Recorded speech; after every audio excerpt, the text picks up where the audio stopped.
और भारत ने चीन और उसके पिछलग्गू पाकिस्तान को दो टूक कह दिया है कि सीपैक पर काम बंद करें। सर्दियों में सरहद की सुरक्षा कैसी हो, इस पर रक्षा मंत्री ने पुख्ता सुरक्षा बेड़ा तैयार किया है और चीन अपने खिलौनों से अब खुद खेलेगा। चीन और पाकिस्तान से जुड़ी हर खबर देखते हैं टॉप 9 चीन पाक साजिश में।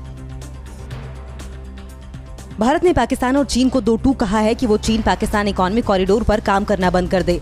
विदेश मंत्रालय के प्रवक्ता अनुराग श्रीवास्तव ने कहा कि कश्मीर हमारा है और वो भारत के आंतरिक मामलों में दखल न दे। सीपीईसी का कुछ हिस्सा हमारे कश्मीर में आ रहा है, जिस पर पाकिस्तान ने अवैध रूप से कब्जा किया है। चीन से तनाव को देखते हुए रक्षा मंत्री राजनाथ सिंह ने पूर्वी लद्दाख में सुरक्षा हालात का जायजा लेने के लिए समीक्षा बैठक की।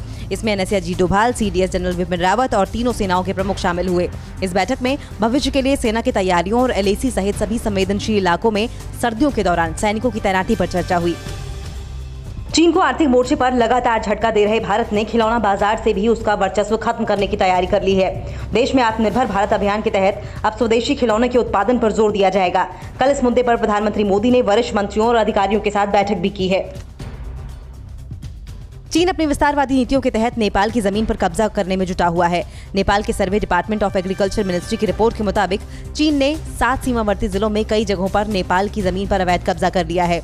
वहीं प्रधानमंत्री केपी शर्मा ओली चीन के डर के मारे इससे अनजान बने हुए हैं।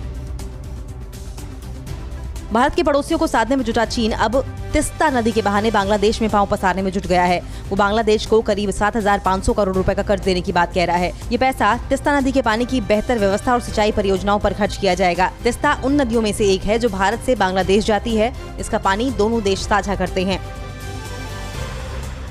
चीन की सेना दक्षिण चीन सागर में एक और नौसैनिक अभ्यास करने जा रही है, जो अमेरिका के साथ चल रहे उसके तनाव को और बढ़ा देगा। चीन येलो सी में एक अभ्यास करेगा। सोमवार से शनिवार तक चलने वाले इस युद्धाभ्यास के लिए हैनान द्वीप से दक्षिण पूर्व के समुद्री इलाकों को सील कर दिया गया है।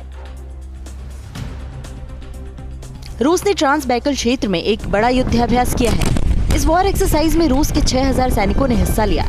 वॉर एक्सरसाइज के दौरान रूसी सेना ने टैंक, तोप और मिसाइल लॉन्चर से बम बरसाए। रूस ने इस युद्धाभ्यास में ड्रोन मिसाइल का भी इस्तेमाल किया। इसके अलावा करीब 30 लड़ाकू विमान और हेलीकॉप्टर के जरिए भी युद्धाभ्यास में बमबारी की गई। लेबनान में आतंकी संगठन हिजबुल्लाह ने दावा किया है कि उन्होंने इजराइल के ड्रोन को मार गिराया। हिजबुल्लाह के मुताबिक इजरायली ड्रोन लेबनान के एयर स्पेस में घुस रहा था, जिसे एता अल शाब में बॉर्डर के नजदीक मार गिराया गया। चीनी कंपनी टिकटॉक ट्रंप प्रशासन के खिलाफ सोमवार को आधिकारिक रूप से मुकदमा दायर करेगी। टिकटॉक अमेरिका में उसके साथ लेन देन पर प्रतिबंध लगाने के कार्यकारी आदेश को चुनौती देने के लिए मुकदमा दायर करेगी। कंपनी ने अंतर्राष्ट्रीय आपातकालीन आर्थिक अधिनियम के तहत 6 अगस्त को जारी ट्रंप के आदेश को अनुचित बताया है। अड़ी सोमवार से शुक्रवार शाम 6 बजे सिर्फ TV9 भारतवर्ष पर।